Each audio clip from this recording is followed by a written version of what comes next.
तालीमी नफ्सियात, खास तौर पर एमए टेट जैसे इम्तिहानात की तैयारी के लिए लेव वाइगोत्स्की का नज़रिया समझना बहुत ही अहम है। तो आज हम इसी समाजी सकाफती नज़रिए की गहराई में जाएंगे ताकि इम्तिहान से जुड़े तमाम तसव्वुरात एकदम साफ हो जाएं। अच्छा, तो सबसे पहला और बुनियादी सवाल ये है कि सीखने का अमल आखिर है क्या? क्या ये एक ऐसा सफ़र है जो इंसान अकेले तय करता है, या ये एक टीम वर्क है जिसमें दूसरे लोग भी शामिल होते हैं? लेव विगोट्स्की का नज़रिया इसी सवाल का एक बहुत ही दिलचस्प जवाब देता है। आइए इसे समझने की कोशिश करते हैं। तो लेव विगोट्स्की एक रूसी माहिर नफ्सियात थे। उन्होंने सीखने के पुराने इनफरादी नज़रियात को चैलेंज किया और एक बिल्कुल मुख्तलिफ, एक बहुत ताकतवर मुतबादिल पेश किया।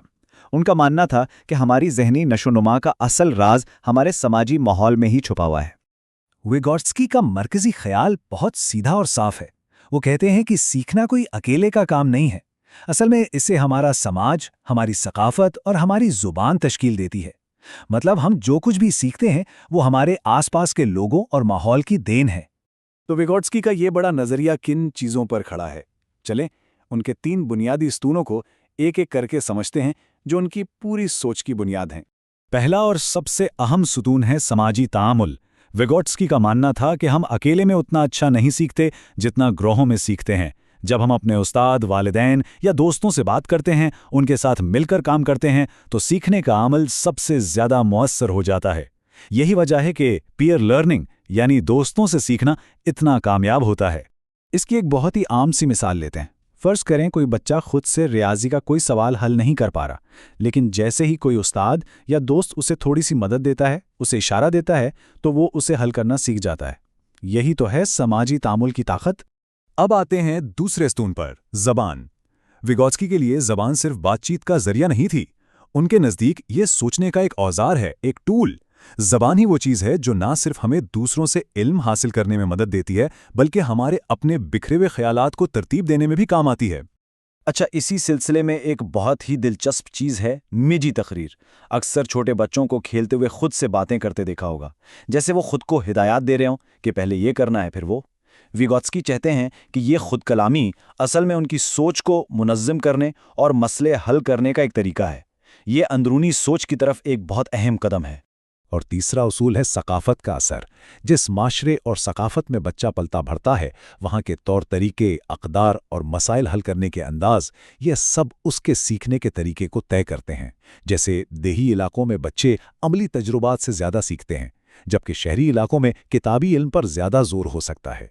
चलें अब विगोट्स्की के नज़रिए के 2 सबसे मशहूर और इम्तिहानात में सबसे ज़्यादा पूछे जाने वाले तसव्वुरात की तरफ बढ़ते हैं।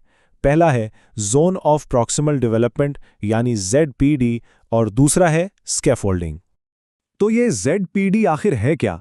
असल में ये सीखने का वो स्वीट स्पॉट है। ये इस फ़र्क को कहते हैं कि एक तालिब इल्म अकेले क्या कर सकता है और किसी माहिर की मदद से क्या कुछ हासिल कर सकता है।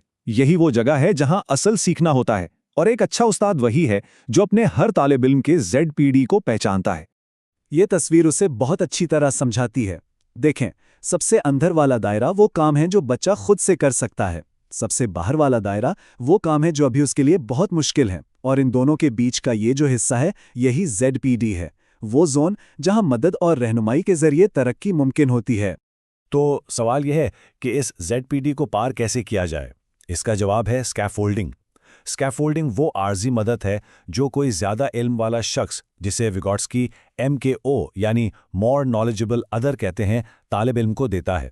ये MKO कोई उस्ताद, वालिदैन या कोई हम जमात भी हो सकता है। इसे समझने की सबसे बेहतरीन मिसाल साइकिल सिखाना है।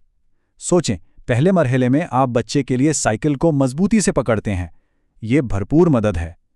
दूसरे मरहले में जब वो तवाज़ुन सीखने लगता है तो आप सिर्फ साथ साथ दौड़ते हैं, ये मदद में कमी है। और तीसरे मरहले में जब वो खुद चला सकता है तो आप उसे छोड़ देते हैं, मदद हटा ली जाती है। बस यही स्कैफोल्डिंग है। इम्तिहान के हवाले से एक बहुत अहम बात यह है कि विगोट्स्की का नज़रिया अक्सर जान पियाजे के नज़रिए के साथ मुआवजना करके पूछा जाता है।